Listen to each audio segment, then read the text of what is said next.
Hi guys, and welcome back to another lesson with Michelle. This is going to be your last maths lesson. Tomorrow is going to be a quiz to recap everything that we've learned throughout year 4. So this is your last maths lesson in year 4. Woohoo! We're going to be in year 5 soon. Okay, so to be able to read Roman numerals up to 100, the date is 160720. Pause the video if you would like to read the success criteria. So your starter, write down the 7 times tables. Does it have a pattern? If so, what is it? So representing numbers, use this key to represent 2352. So use this key to represent this number. So draw it on your piece of paper. Pause the video.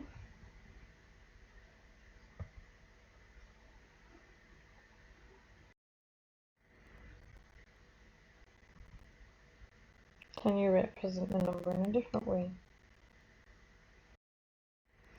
So we can represent numbers in as many different ways as we can. We can use any numbers.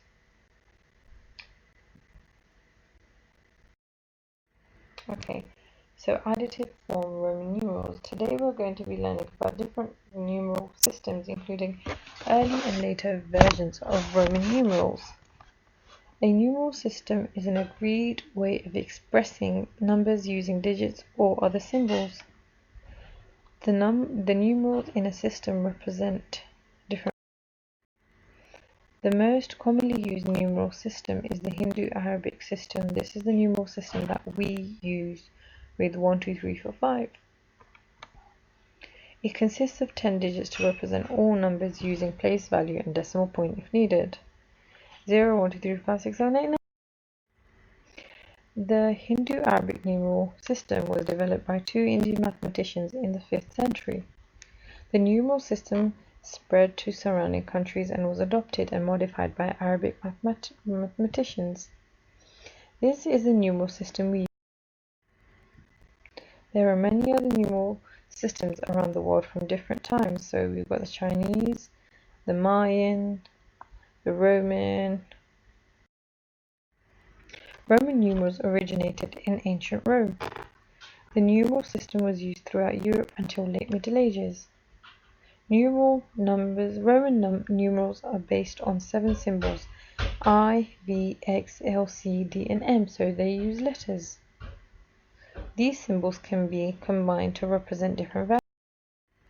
Today we see Roman numerals used in various places: on clocks, in credits of some films, to show orders of kings and symbol. Each of the 5 symbols represent a set value.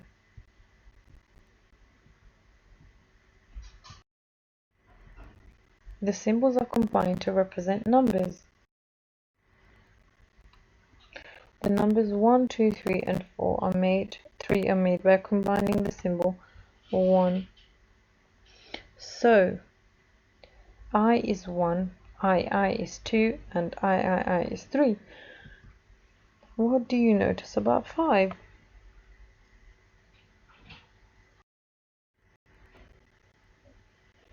Next we have V representing 5, then VI to make 6, so 5 and 1. So in Roman numerals, there's quite a lot of addition in it. We have to add and take away in order for us to, write or get a specific number. Then VII to make 8, and VIII to make 9.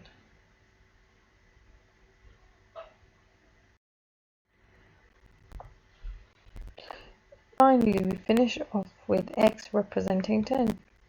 Can you use Roman numerals using additive notation to work out how to represent the numbers 11 to 20? So pause the video and see if you can write 11 to 20 using the symbols and values given to you there.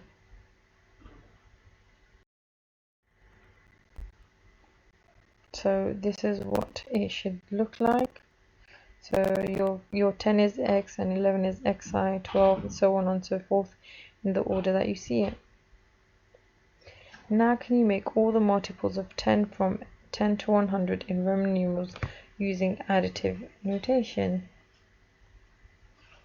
So if 10 is x, what is 20? What is 30? What is 40?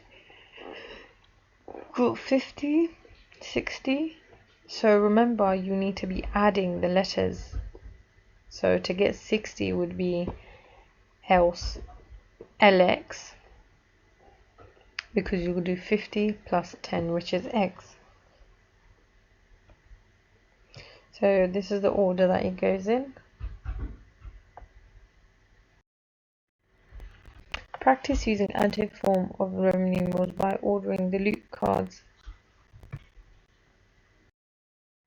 Later, the symbols were combined differently to represent the numbers. This involved subtractive notation. Can you spot the difference? Look at how Roman numerals have been used to represent 1 to 10. See if you can work out how they are combined.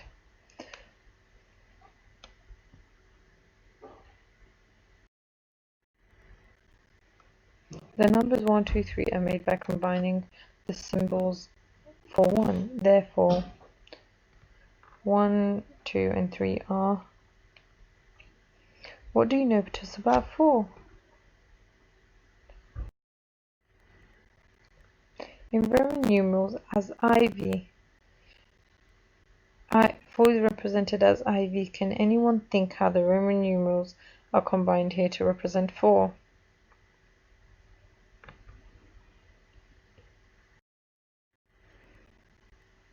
IV represents 4 because it means it's the same as 1 less than 5. I represents 1 and V represents 5. As the I comes before the V, we know that it is subtracted from the 5 rather than added on. So if it's on the right hand side, it means it has been added.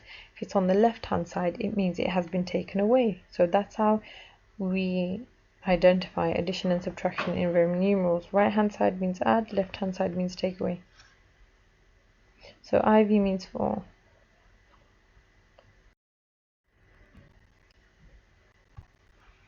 Next we have V representing 5, then VI to make 6, so on and so forth.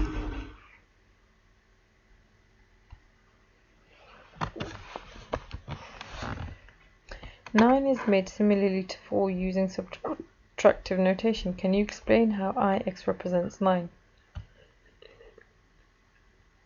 IX represents 9 because it means the same as I, 1 less than 10.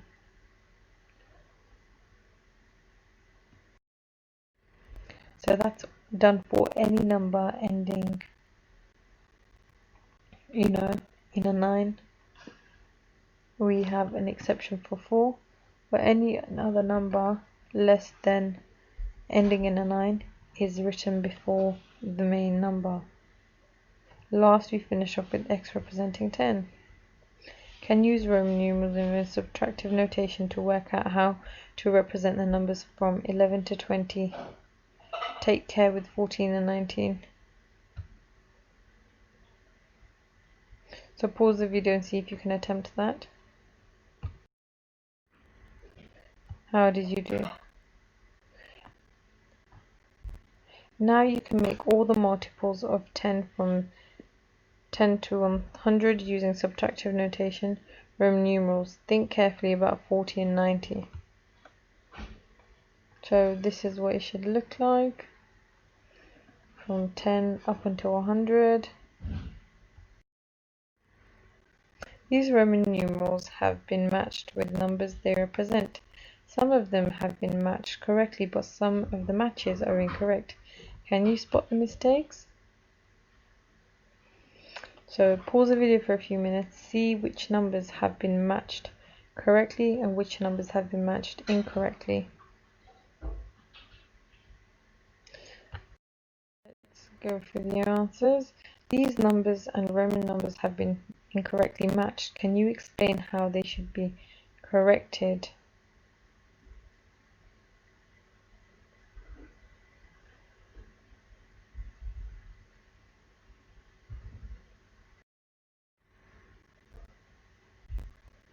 So here is the correct version of all the answers.